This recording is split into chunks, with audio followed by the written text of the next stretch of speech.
Nas últimas semanas, a gente tem estudado ou escutado a respeito da história de Abacuque, um livro do Antigo Testamento de um profeta, ali já no finalzinho da história do reino de Israel, antes que ele seja esquecido e vencido. Eu não quero ficar repetindo, mas basicamente o resumo é: Israel vai de mal a pior. Nas palavras do profeta Abacuque, é um lugar de violência, um lugar em que as pessoas não respeitam umas às outras, é um lugar de impunidade, em que os que fazem o mal, as pessoas sabem que eles fazem o mal e nada acontece, e é um lugar de profundas injustiças. A justiça em si, ela pende para alguns lados.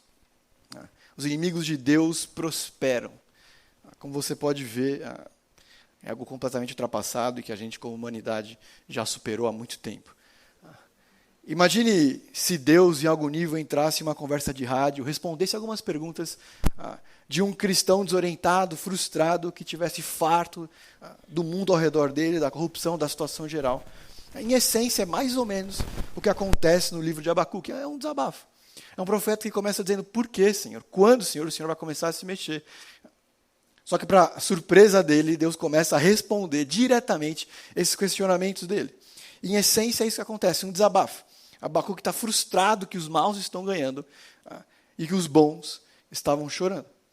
O livro relata algumas respostas que Deus dá, quando o profeta pergunta por que as coisas são assim.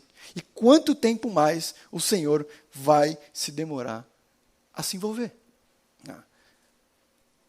É uma conversa de alguém que sabe quem Deus é, sabe quem Ele é, o que Ele faz, o que Ele propõe, mas não o que Ele está fazendo agora. É uma conversa de alguém que tem fé, mas não sabe como ela funciona nos dias ruins. É uma conversa de alguém que precisa renovar o compromisso com Deus, trazer à mente e coração algumas convicções. Em resumo, é a conversa de alguém que tem uma rotina com Deus, com as coisas dele, mas por algum motivo ou razão essa rotina é quebrada. E de como algumas rotinas religiosas não significam necessariamente um relacionamento genuíno e profundo com Deus. Quer ver uma situação que é engraçada depois que passa, mas triste ao mesmo tempo? De a gente que passa um pouco por isso. Você que é cristão, já passou por isso uma vez na sua vida. Quantos, não precisa se expor, já aceitaram Jesus de novo? Mas por que isso acontece? O próprio aceitar a gente pode conversar aqui, funciona, tá? Mas assim, por que a gente quis garantir a salvação? Porque a gente olhou para a gente mesmo e percebeu que tem alguma coisa errada. Eu até estou no meio, eu até pratico algumas coisas, eu até acredito. Mas, Senhor, se, de repente, qualquer coisa, queria dizer para o Senhor de novo que eu acredito no Senhor, que eu sou um salvo, que pode confiar em mim, eu acredito no Senhor. Porque a gente olha para as nossas orações em algum nível e percebe que elas são meio vazias. Porque a gente olha para a forma como a gente canta o louvor e percebe que está no automático. Porque a gente não tem vontade de estar com as pessoas de Deus. Abacuque, ele pede para o livramento. Deus traz uma nação inimiga para ajudar a julgar toda injustiça. Na visão do profeta, essa solução de Deus não faz sentido nenhum. Lembre-se, ele começa falando: Senhor, até quando? Ele fala: tá bom, vou resolver o seu problema, vou trazer um inimigo de vocês para julgar todo mundo. E Abacuque: Senhor, eu não sei se o Senhor entendeu, mais mal. A solução de Deus não faz sentido, porque Ele tem inúmeras outras. Ele fica ansioso, ele fica frustrado, ele fica inseguro, ele está irritado. Talvez ele não dormisse direito, talvez ele falasse sozinho pelos cantos. Ele quer que Deus faça parte da rotina dele, a situação desfavorável de Israel, mas do jeito dele. E Deus frustra isso. Você é bem-vindo, Senhor poderoso, soberano do universo, desde que, Senhor, abençoa meus planos, que a sua vontade seja feita. Mas no fundo está: pelo amor de Deus, faça isso. Quem nunca? Por causa da nossa natureza controladora, a gente rejeita ou demora a perceber as ações ou as bênçãos de Deus que não sejam do nosso jeito. E tudo que não sou eu que faço, não é do meu jeito. É por isso que a gente briga uns com os outros, porque a gente pede uma coisa para uma pessoa e a pessoa começa a fazer de outro jeito, aí você fala: não é assim. Ela fala: eu que estou fazendo, não é você. Quanto mais com Deus. Se a gente está conversando com Ele, se a gente sabe que Ele é soberano, se a gente sabe que Ele é poderoso, nada na vida é do meu jeito. quanto mais com aquele que sabe o que é melhor em todas as épocas, em todas as situações. Em alguns desses momentos não bons, são oportunidades e testes para se irritar com Deus, ou realinhar o nosso coração com quem Ele é, reconstruir um relacionamento, e não uma rotina que nos leva a lugares espirituais quando dá, que traz uma obediência seletiva. O livro de Abacuque é de um profeta, de alguém que conhece Deus, que faz as coisas de Deus, que pratica as coisas de Deus, mas que quando as coisas não acontecem do jeito que eu estava pedindo, o coração balança. É um profeta que precisa redirecionar a rotina religiosa dele para um relacionamento profundo, de quem entende o que Deus quer, ou pelo menos confia nele, mesmo nem sempre entendendo. Então eu quero que você acompanhe comigo o terceiro capítulo de Abacuque, até quase o finalzinho. Conto com a sua atenção, com a sua disposição de ler. Preste atenção, tá bom? A gente vai voltar para o texto algumas vezes, mas eu quero que a gente tenha uma ideia geral do texto, saber o que está acontecendo nas palavras dele, para que a gente possa identificar algumas coisas. Está aí na tela, você pode acompanhar ou ligar a sua Bíblia, abrir. Oração do profeta Abacuque, uma confissão. Senhor, eu ouvi falar da sua fama, temo diante dos seus atos. Senhor, realiza de novo, em nossa época, as mesmas obras. Faze-as conhecidas em nosso tempo. Em tua ira, lembra-te da misericórdia. Deus veio de Temã, não precisa saber onde é. O santo veio do Monte Parã, não precisa saber onde é. Pausa. Sua glória cobriu os céus e o louvor encheu a terra. Seu resplendor era como a luz do sol, os raios lampejavam de sua mão, onde se escondia o seu poder. Pragas iam diante dele, doenças terríveis seguiam seus passos. Ele parou e a terra estremeceu, olhou e fez estremecer as nações. Montes antigos se desmancharam, colinas antiguíssimas se desfizeram. Os caminhos deles são eternos. Via a aflição das tendas de Cuxã, tremiam as cortinas das tendas de Midian. Era com os rios que o Senhor está virado, Senhor. Era com os riachos o seu furor. For contra o mar que a tua ira transbordou e cavalgaste os teus cavalos e com um carro vitorioso. Preparaste teu arco, pediste muitas flechas, fendeste as terras com os rios. Os montes te viram e se contorceram. Torrentes de águas desceram com violência. O abismo estrondou, erguendo suas ondas. O céu e a lua pararam em suas moradas, diante do reflexo de suas flechas voadoras, diante do lampejo da sua lança reluzante. Com ira andaste a passos largos por toda a terra, e com indignação pisoteaste as nações. Está acabando, eu prometo. Salvaste o teu corpo para libertar o teu ungido. Esmagaste o líder da nação ímpia. Tu desnudaste da cabeça aos pés. Com as suas próprias flechas lhe atravessaste a cabeça. Com seus guerreiros saíram como um furacão para nos espalhar, com maldoso prazer se estivesse para devorar o necessitado em seu esconderijo. Pisaste o mar com seus cavalos, agitaram as águas, ouvi isso no meu íntimo e estremeceu. Meus lábios tremeram, os meus ossos desfaleceram, minhas pernas vacilaram. Tranquilo, esperarei o dia da desgraça que virá sobre o povo que nos ataca. Eu sei, é grande, parece não fazer tanto sentido assim, mas a gente vai entender o que está passando no coração dele e o quão significativas são as mudanças do primeiro capítulo para o terceiro capítulo. Mas eu quero chamar a atenção para um detalhe aqui bem específico. No primeiro verso desse trecho que a gente leu, tem uma expressão ali, oração do profeta Abacuque, uma confissão. Desde o começo, Abacuque planeja que essa oração seja cantada em público, que essa oração seja repetida. O que veio antes disso, os outros 2 capítulos, não tem esse destaque. Ou seja, ele tem claro que essa música, que essa oração, que esse quase salmo de Abacuque deve ensinar a todos nós. Não que os outros capítulos tenham menor importância, mas que existe um tom aqui. E ele é claro. Antes eu estava com esse pensamento, capítulo 1, 2. O 2 é mais a resposta de Deus. Mas agora vocês precisam aprender o que eu aprendi. Me lembra muito Jó, quando ele diz, agora meus olhos te veem. Abacuque está fazendo vejam comigo o que eu estou enxergando agora e que eu não via antes. Não é um exemplo da espiritualidade de Abacuque, mas está aqui por alguns propósitos. Como que a gente deve entender Deus, a forma como Ele age e como que eu posso falar com Ele.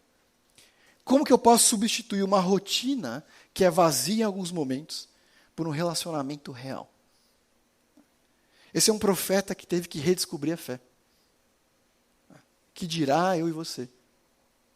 Para isso, ele traz algumas certezas sobre ele, que ele redescobre, o que ele precisa praticar, e algumas certezas sobre Deus.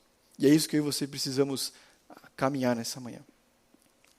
É preciso dar algum crédito ao Abacuque. Desde o começo do livro, ele é alguém que não demora a correr até Deus. E logo no primeiro capítulo, ele protesta contra a violência, contra a injustiça, contra o mal e contra a impunidade. Eu quero chamar a atenção para alguns versículos aqui, que demonstram o espírito dele, a disposição dele interna, no primeiro capítulo. Até quando, Senhor? E esse é o segundo verso. Clamarei por socorro sem que tu ouças. Até quando gritarei a ti violência, sem que o Senhor traga livramento, que seria a melhor palavra aqui? Porque me fazes ver a injustiça e contemplar a maldade. Por que eu tenho que passar por isso? Por que eu estou vendo isso acontecer? A destruição e a violência estão diante de mim. Há luta e conflito por todo o lado. Versículo 12. Senhor, o Senhor não é eterno? Meu Deus, meu santo, tu não morrerás. Senhor, designaste essa nação para executar juízo. Eu pedi justiça e o Senhor traz os injustos. Ó rocha, determinaste a ela que aplicasse o castigo. Mas tem uma mudança significativa no final dessa oração de Abacuque. Ele diz, tranquilo, esperarei a desgraça do povo que nos ataca. Mas antes da desgraça do povo que nos ataca, tem a minha desgraça. Tem uma mudança bem significativa aqui, entre o capítulo 1 e o finalzinho do capítulo 3. Ele para de dizer para Deus como as coisas deveriam acontecer. Ele passa para, Senhor, eu ouvi sua fama, diante dos seus atos eu tremo. Senhor, realiza na nossa época as mesmas obras, a gente vai falar do que ele está se referindo aqui. Faze-as conhecidas do nosso tempo. Senhor, em tua ira, lembra da misericórdia. Tranquilo esperarei o dia da desgraça que virá sobre o povo que nos ataca. Parênteses, tranquilo esperarei a desgraça que virá sobre mim. Esse verso contém os únicos pedidos na oração de Abacuque. Que Deus preserve a vida, que Ele dê entendimento e que Deus tenha misericórdia. 3 bons pedidos para qualquer situação. Que Deus me preserve, que Ele me ajude a entender aquilo que eu não estou conseguindo, Senhor, e que Ele tenha misericórdia de mim em meio às coisas que Ele faz. Essa conversa de Abacuque tem 2 desafios bem claros. Primeiro, ele expande o nosso leque de orações. E parece que a maioria de nós, e eu vou me repetir aqui brevemente, e eu estou incluso, tá bom? A gente tem 3 jeitos de orar, 3 modos de oração. Obrigado, obrigado, obrigado. Me perdoa, me perdoa, me perdoa. Me ajuda, me ajuda, me ajuda. Normalmente, conscientemente ou inconscientemente, a gente parte de alguns pressupostos quando a gente fala com Deus. Primeiro, Deus sabe tudo o que está acontecendo. Amém. Segundo, Ele já sabe como eu me sinto. E por isso, basta dizer para Ele o que Ele deveria fazer. Não são nossas orações. Mas essa singela, porém significativa mudança de tom de Abacuque é ao contrário. Deus sabe exatamente o que fazer para me ajudar. Então o que Ele não precisa é de alguém dando pitaco. O que Ele e eu precisamos é tratar do meu coração. É tratar da forma como eu entendo a vida, de como eu me sinto sobre isso, do meu lugar na história e qual deve ser a minha perspectiva das coisas. Por isso que Abacuque pede que Deus o preserve, que Ele ajude a entender, que Deus o ajude a entender as coisas e que Ele tenha misericórdia. Esse é o centro da oração de Abacuque. Essa oração desafia alguns maus hábitos que eu e você temos que refletem uma rotina espiritual que pode ser vazia. Primeiro, orações repetitivas. A gente usa fórmulas, a gente usa pedidos vazios de perdão. Obrigado pela comida. 2 minutos depois a gente reclama. Senhor, abençoa meu dia. E eu não me furto de fazer coisas que são contra a vontade dele. Orações que são cheias de palavra e pouco significado. A gente tem um modo de orar. A gente começa da mesma forma. A gente o chama de santo, a gente chama de único, a gente chama de soberano. Mas na mesma oração a gente expressa desconfiança do controle e cuidado dele. Senhor, soberano Senhor, sentar ao seu trono de glória, poderoso entre as nações, santo de Israel, ajuda-te seu servo, que esse sofre. Senhor, por que esse seu servo sofre? O Senhor não está vendo o que está acontecendo? Nos desafia a ter orações que têm muitas soluções, nenhum relacionamento ou profundidade. Em que a gente trata a Deus como alguém que existe para resolver os meus problemas. Não com alguém que quer me transformar. Perceba que Abacuque começa o primeiro capítulo dizendo: Senhor, impunidade, injustiça e violência. Senhor, o Senhor está trazendo uma nação injusta para nos julgar, mas isso não é fazer justiça, Senhor. O Senhor não é desde a eternidade? E aí Deus, no segundo capítulo, explicando de novo quem Ele é, o que Ele fez, qual o tamanho do poder dEle. Terceiro capítulo, Senhor, me ajuda a entender o que o Senhor está fazendo. A oração de Abacuque nos desafia a não ter uma presença física e uma ausência espiritual no nosso relacionamento.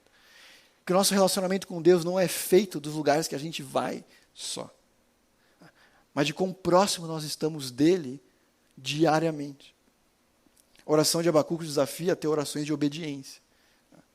Ter uma rotina de oração não é ruim, mas ela precisa, em algum nível, ser diferente de ontem. Não repetir as mesmas fórmulas, começar do mesmo jeito, dizer as mesmas coisas. As orações são um excelente termômetro do nosso relacionamento pessoal com Deus. Elas ensinam a todos nós, os super responsáveis, a confiar em Deus as tarefas. E os irresponsáveis a ter consciência dos desafios. Alguns de nós são, tem que ver, a vida acontece, a gente vai dar um jeito. Mas orar e dizer para Deus o que está acontecendo me faz reconsiderar e considerar diante de Deus alguns desafios dos quais eu não tenho controle e que eu não deveria estar tão tranquilo assim. Dizer para Deus, eu preciso do Senhor aqui e agora, em cada situação o qual eu percebo que eu não estou no controle. As orações ajudam os super responsáveis a lidar com uma verdade bem clara. Algumas coisas são grandes demais. Podem ser coisas ruins como doenças, tragédias, mas podem ser só coisas que não deixam dormir, que nos deixam ansiosos porque a conta não fecha. Tem algumas coisas na vida que não dá para carregar sozinho. Eu confio que o Senhor está cuidando. As orações nos ensinam a colocar, a considerar diante de Deus os desafios, para que a gente não esqueça deles. E Abacuque não esqueceu. Esperarei tranquilo o dia da desgraça que se abaterá sobre a nação inimiga. Ele sabe tudo o que está acontecendo. Mas o que ele aprendeu também é: esperarei tranquilo, confiante. No primeiro capítulo, Abacuque diz: Senhor, não está funcionando. Me parece que o que Deus responde é: não é assim que as coisas funcionam. Ele até resiste, no finalzinho do primeiro capítulo. Mas ele se rende.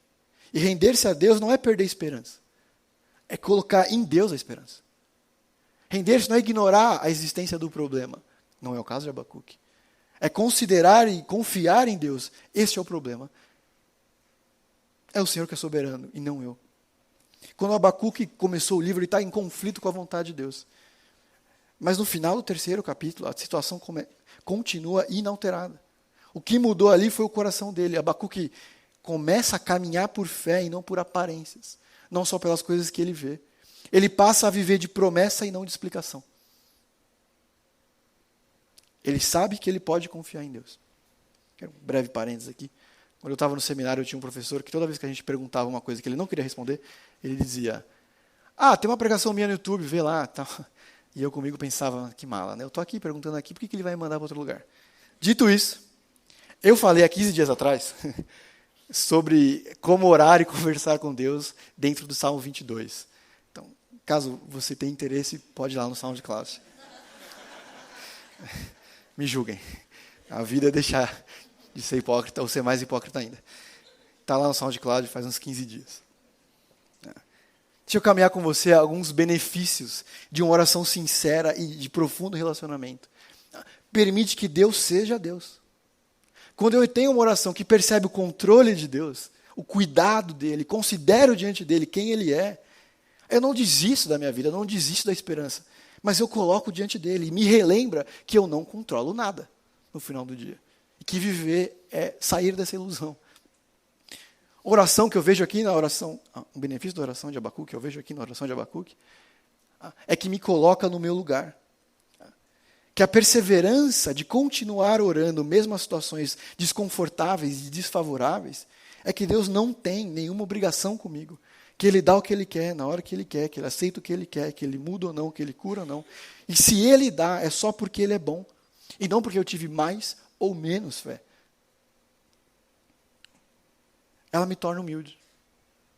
Porque eu relembro que eu sou uma criatura debaixo de de um Criador.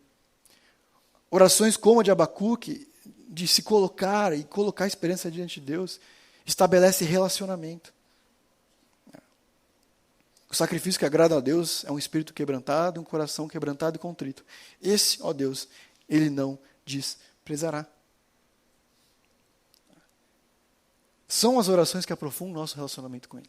É a conversa de considerar diante dEle as injustiças, a impunidade, a violência, que me lembram que Ele é um Senhor santo e controlador, soberano sobre as coisas. E o principal, talvez aqui, é que transfere o fardo. Quero lembrar o que Jesus diz: venham a mim todos os que estão cansados e sobrecarregados. Eu, Jesus, lhe darei descanso. Tomem sobre vocês o meu jugo e aprendam de mim, pois eu sou manso e humilde de coração, e vocês encontrarão descanso para as suas almas. Pois o meu jugo é suave e o meu fardo é leve. São alguns privilégios que só os discípulos de Jesus podem ter, podem desfrutar.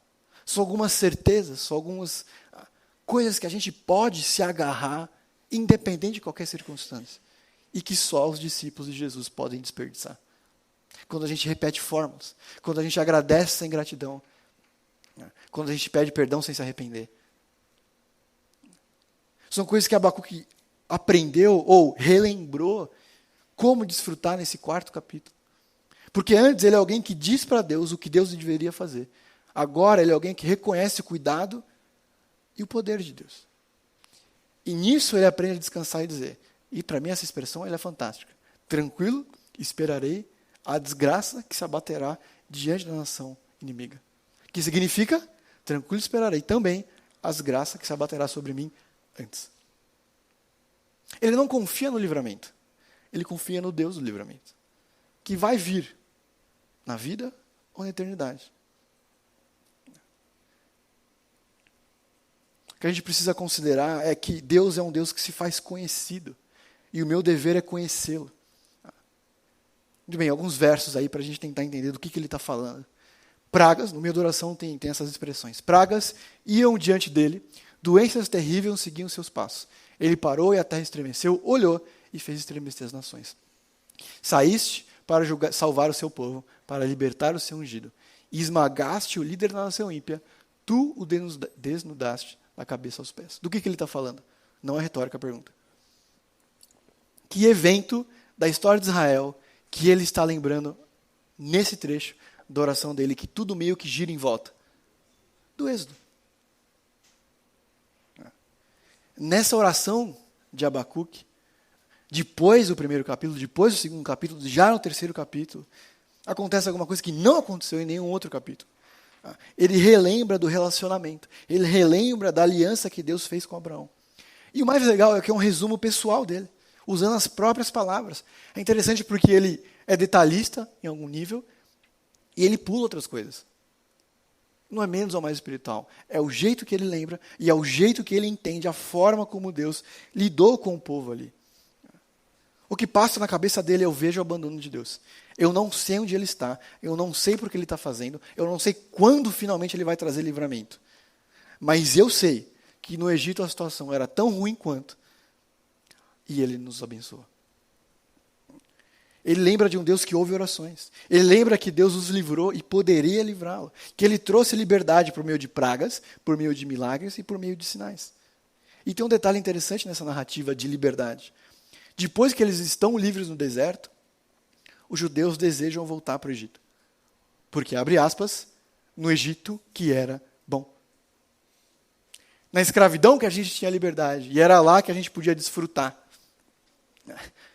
A gente acha estranho, mas ao invés de desfrutar algumas bênçãos de Deus no presente, em meio a novos desafios, muitas vezes eu e você sentimos saudade e falamos com saudade de épocas de trevas. Os judeus reescrevem a história na sua mente e falam com saudade da época que eles foram alvo de opressão, escravidão e morte. Por que eles falam isso da escravidão? Porque era uma rotina que eles tinham controle. Porque era uma rotina que na memória deles, eles sabiam como as coisas aconteciam. Mas já no deserto, eles têm que viver um relacionamento de dependência com Deus. Lembre-se do maná. nenhuma garantia, a não ser a palavra de Deus. Na escravidão, não. Eles dependiam da rotina de escravidão. O que eles sentem saudade é de uma rotina que eles sabem o que fazer, quando fazer.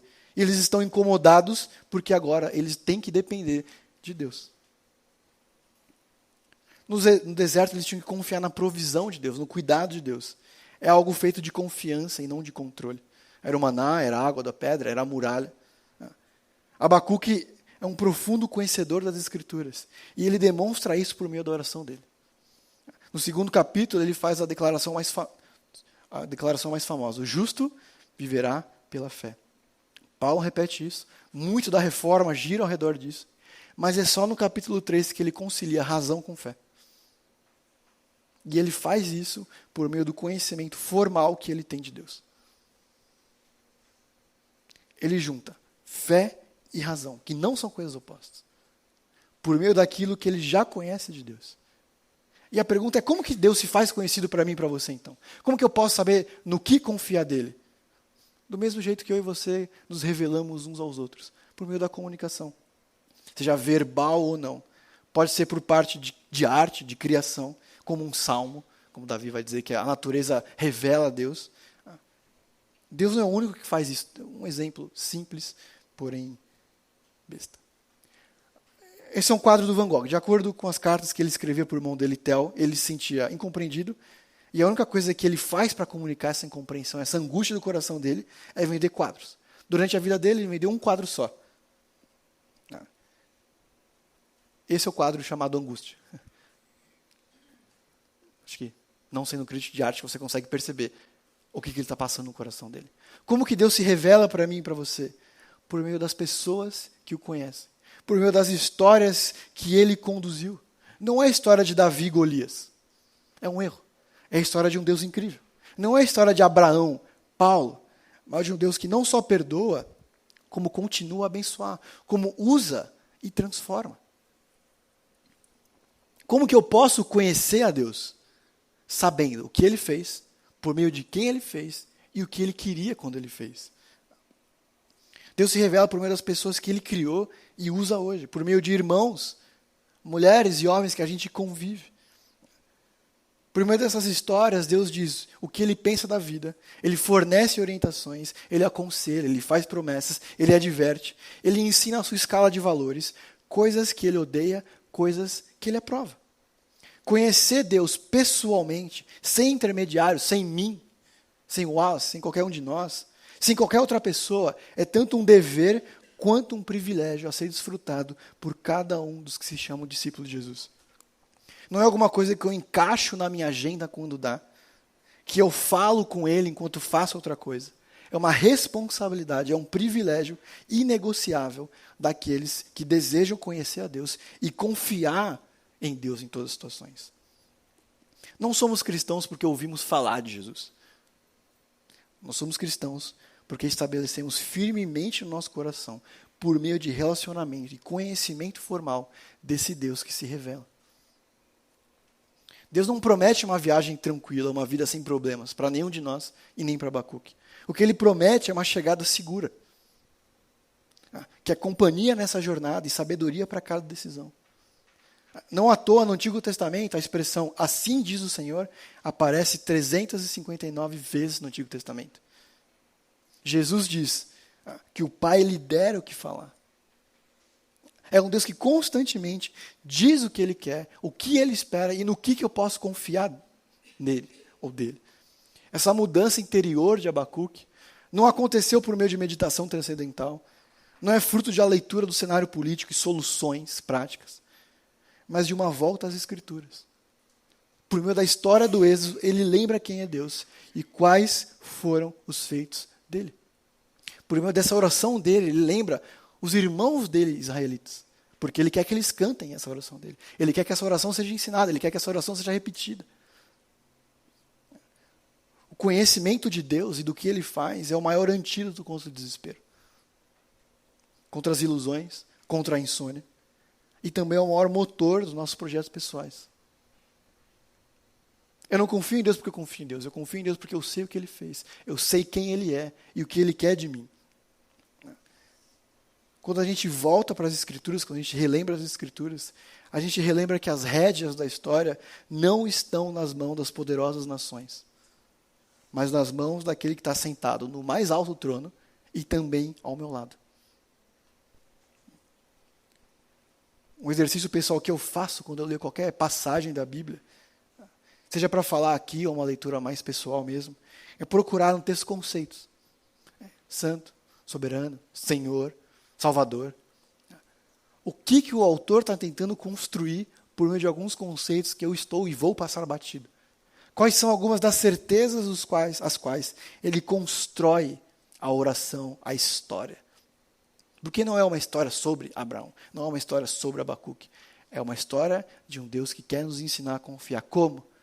Por meio das coisas que ele fez, por meio de quem ele é.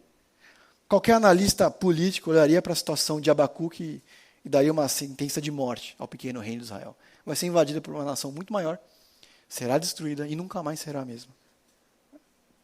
Mas Abacuque lembra de algumas coisas, por meio da história do Êxodo. Que quando tudo parece perdido, com Deus não está perdido. Que quando chegamos ao final dos nossos recursos, os recursos de Deus estão disponíveis. Que quando a crise nos encurrala, precisamos olhar para o alto. Abacuque ora pedindo e dando um monte de soluções para Deus.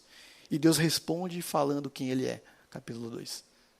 No terceiro, Abacuque tenta algo diferente. Ele começa falando sobre o relacionamento que ele tem com Deus. Sobre quem ele é e o que ele fez. Me parece que Abacuque é muito como cada um de nós. O que ele quer é que Deus entre na rotina. Faça alguma coisa, mude o mundo. Mas o que Deus quer é tirar Abacuque da rotina. Tirar Abacuque da repetição. Tirar Abacuque da ilusão do controle das coisas. A gente quer que Deus tire todos os problemas. E Deus quer nos ensinar sobre Ele mesmo. Sobre perseverança. Em meio aos problemas.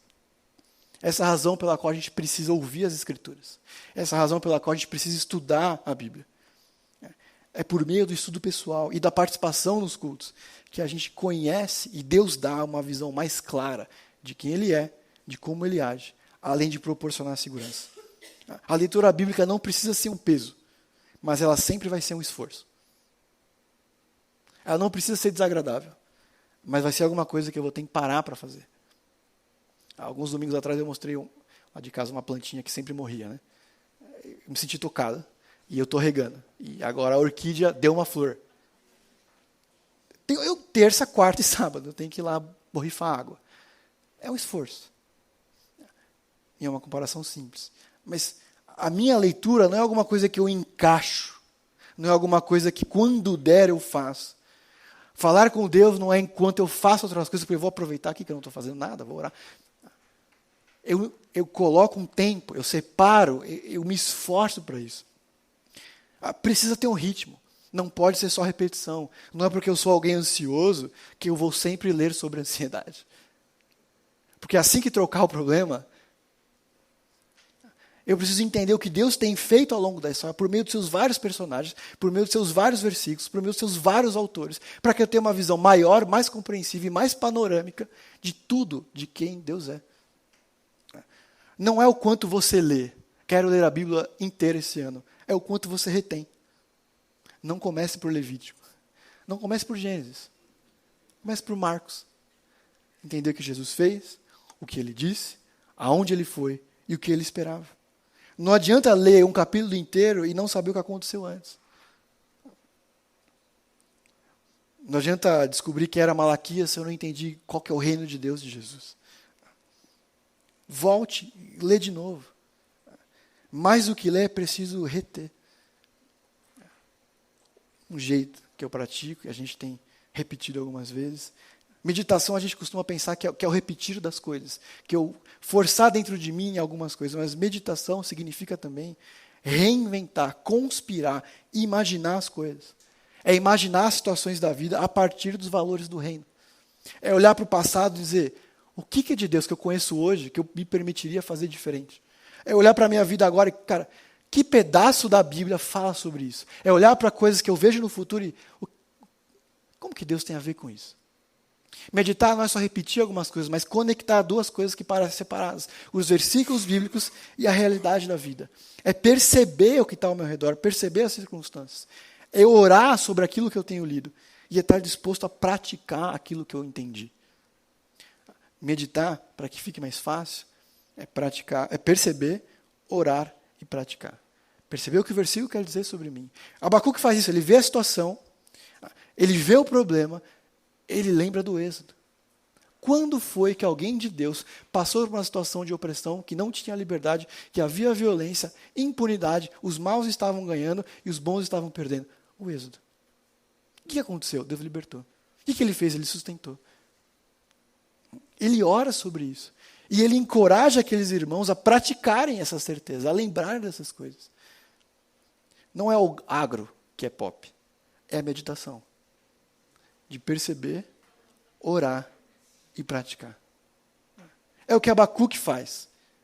Se você é alguém atento, o mínimo, você percebeu que a nossa arte está um pouquinho apagada, ela é um xadrez.